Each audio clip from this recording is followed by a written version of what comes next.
आधा जून बीतने को है और राजधानी दिल्ली में अब तक कई डेंगू के केस भी आ चुके हैं।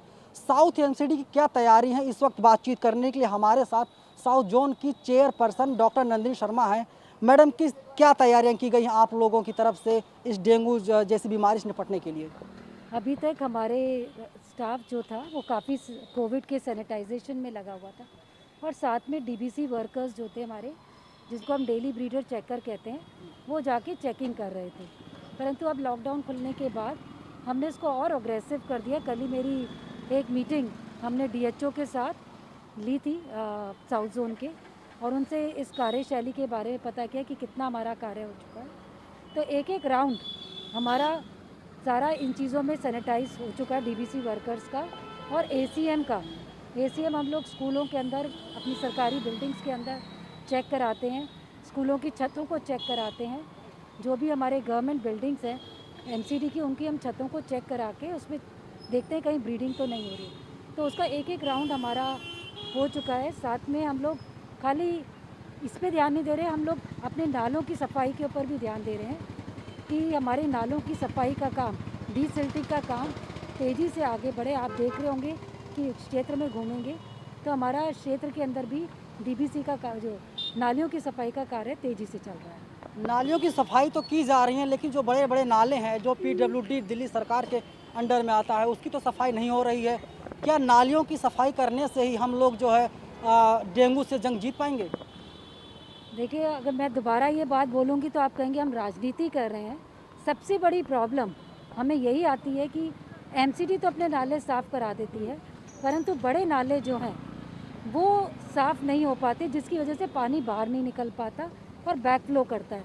और मैं तो अभी चिंतित भी हूँ कि ये जो दिल्ली सरकार ने ऐसे पेवमेंट्स बनाई हैं, इसकी वजह से यहाँ पे एक झील बनने वाली है, क्योंकि वाटर फ्लो के लिए उन्होंने निकालने की कोई जगह नहीं बनाई। अभी तक ये सड़क पे, जैसे हम लें एग्जांपल कि कोई भी पानी भरता था वो सामने वाली नाले में कहीं चला जाता था, डिस्ट्रीब्यूट हो जाता था। अब ये सब जगह बनने से पेवर्स एक झील बन जाती है, जिसकी वजह से हमें दिक्कत आएगी। परंतु जो हमारा कार्य है, एमसीडी का कार्य है कि हमारे नाले साफ़ होने चाहिए।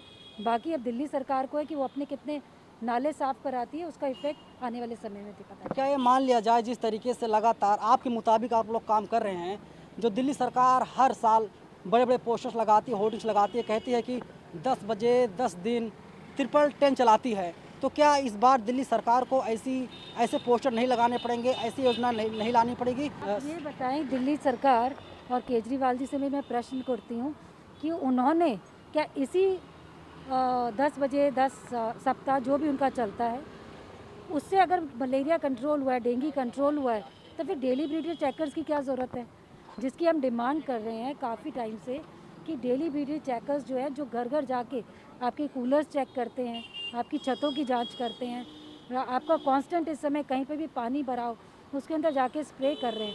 अगर आज डेंगू कंट्रोल हुआ है तो भारतीय जनता पार्टी शासित एमसीडी के अंदर जो हमारे डेली ब्रीडर चेकर्स कर रहे हैं, उनकी वजह से कंट्रोल हुआ। क्या लग रहा है जो कर्मचारी ज़मीन पर उतरे हुए हैं पूरी तरीके से प्रतिबद्ध है? इस बार साउथ एमसीडी की बात करें, यहाँ पर कोई भी डेंगू के केस नहीं आएंगे? देखिए, इसमें इस बार एक दिक्कत ये है कि हमारे कर्मचारी आज घरों के अंदर नहीं जा पा रहे। घरों के अंदर क्यों नहीं जा पा रहे, आपको भी पता है, कोविड की वजह से घरों के अंदर नहीं चाहता कोई भी व्यक्ति कि हमारे घर में डेली ब्रीडर चेकर है। उसमें हमें जनता का सहयोग चाहिए।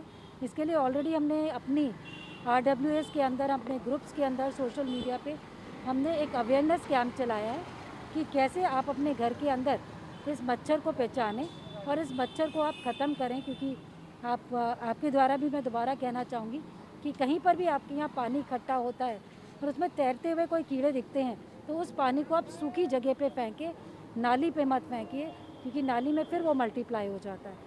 तो हम सब की अवेयरनेस से ही डेंगू कंट्रोल होगा और हम डेंगू पे जंग जीतेंगे। और शायद अगर ये कोविड नहीं आता तो 100% मुझे लगता है हम दिल्ली को डेंगू फ्री कर देते। यानी कि मान लिया जाए कोरोना है और फिर इस बार डेंगू फ्री दिल्ली नहीं हो पाएगी?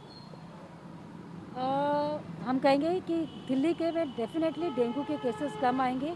प्रिकॉशंस करने की ज़रूरत है, हमें अवेयर होने की ज़रूरत है। अपने घरों में छतों पे पानी मत भरने दीजिए, फुल स्लीव्स के कपड़े पहनने की ज़रूरत है, क्योंकि फिर मैं दोबारा कहूँगी कि अभी तक कोई ऐसी स्टडी नहीं आई कि डेंगू और कोविड का कॉम्बिनेशन अगर बनता है तो उसका क्या इफेक्ट आएगा हमें नहीं पता। देखिए, डॉक्टर नंदिनी शर्मा का यही कहना है कि लगातार एमसीडी की तरफ से पूरी कोशिश की जा रही है और फिर काफ़ी समस्याएं भी हैं, चुनौतियां भी हैं कि लोग अपने घरों में कर्मचारियों को नहीं घुसने दे रहे हैं।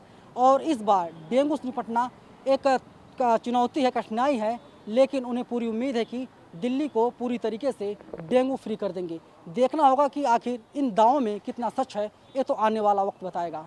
नवीन कुमार नंदन, ETV भारत, दिल्ली।